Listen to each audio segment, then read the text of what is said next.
എല്ലാവർക്കും നമസ്കാരം. ഇന്ന് ചീരയിലിട്ടിട്ട് മുട്ട കുത്തി പൊരിക്കാമെന്ന് വിചാരിച്ചു.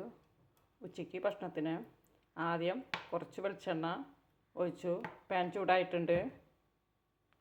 ഇനി ചുവന്നുള്ളി, വെളുത്തുള്ളി, കറിവേപ്പില ചേർത്തു. ഇത് മൂത്ത് വരുമ്പോൾ നമുക്കതിലേക്ക് മുളകും പൊടി ചേർക്കാം.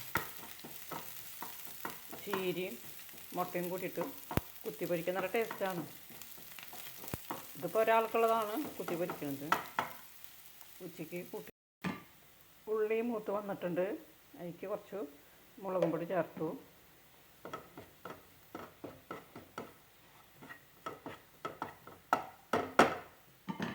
അതിലേക്ക് അരിഞ്ഞു വച്ചിരിക്കുന്ന ചീര ചേർത്തു.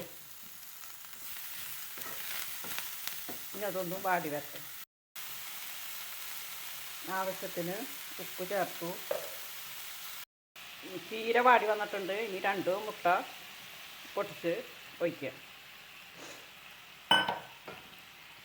എളുപ്പത്തിൽ തയ്യാറാക്കണം പറ്റുന്ന ഒരു കൊത്തുപ്പൊരിയാണ് മുട്ട. അപ്പോൾ ചീര കഴിക്കാത്തവർക്കും കുറച്ച് ചീര ഇട്ടാൽ മതി. കുറേ ചീര ഇട്ടുമ്പോഴല്ല കഴിക്കാണ്ടിരിക്കുള്ളൂ. ചീര കഴിക്കാൻ ഇഷ്ടമില്ലാത്തവർക്കും ഇങ്ങനെ ചെയ്ത് കൊടുത്താൽ അവരത് കഴിക്കും.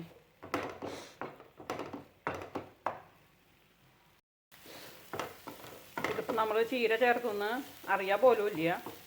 ഇങ്ങനെ ചേർത്ത് കൊടുത്താൽ കുഞ്ഞു കുട്ടികളൊക്കെ കഴിക്കും. മുതിർന്നവർക്കും നല്ലതാണ്. ഇനി ഇത് ഒരു 2 മിനിറ്റ് നമുക്ക് ചെറുതീയിൽ അടച്ചു വയ്ക്കാം. അപ്പോൾ ഇതൊന്ന് സെറ്റായി കിട്ടാനായിട്ട്.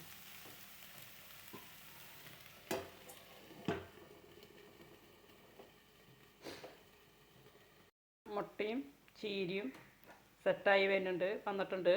ഇനി നമുക്ക് 2 പീസ് ബ്രെഡ് ചെറിയ കഷ്ണങ്ങളാക്കിയിട്ട് ഇതിലേക്ക് ചേർക്കാം. അപ്പോൾ നമുക്ക് സ്കൂളിട്ട് വരുമ്പോൾ ഇത് ചീര ഇട്ടൊന്നും മറിയിട്ട് ഒരു 4 മണി സ്നാക്കായിട്ടും നമുക്ക് ഇത് ഉപയോഗിക്കാം. നല്ലോണം യോജിപ്പിക്കുക. നല്ലോണം ചിക്കി മിക്സ് ചെയ്തിട്ടുണ്ട്. ഇനി അത് നമുക്ക് 1 മിനിറ്റ് നേരം അടച്ചു വയ്ക്കുക.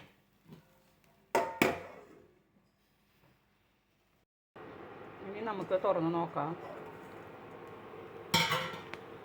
ഇപ്പോൾ ബ്രെഡ്, മുട്ടയും ചീരയും കൂടിയിട്ട് നല്ലോണം മിക്സ് ചെയ്തിട്ടുണ്ട്. നല്ലൊരു 4 മണി സ്നാക്കായിട്ട് ഉപയോഗിക്കാം.